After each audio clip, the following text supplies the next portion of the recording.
Amit DJ Jahangirpur DJ Amit. ओ ध्यान मैया जी के चरणों पे लगा रे, नसीबा तेरा जाग जाएगा,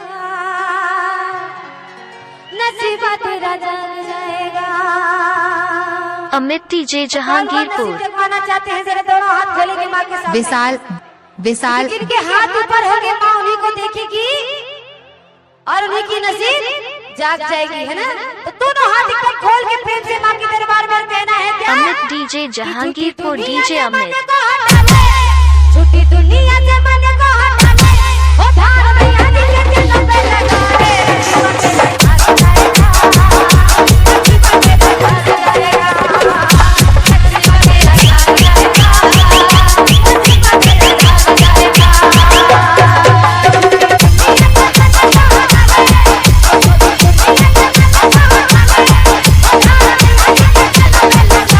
विशाल विशाल विशाल क्या माँ से प्यार करते हैं?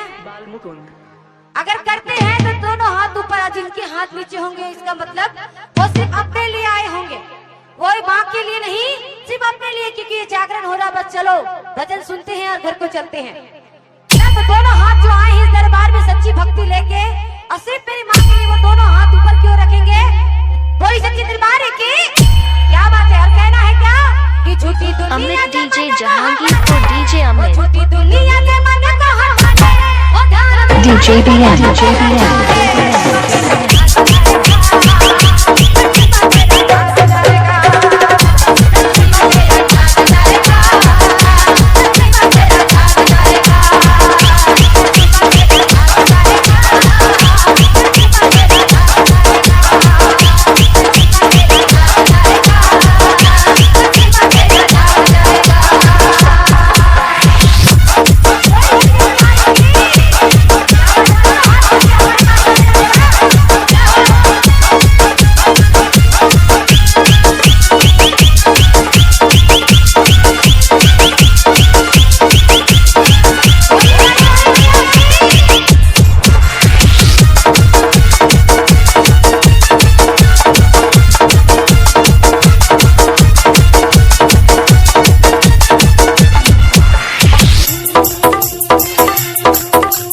विशाल विशाल विशाल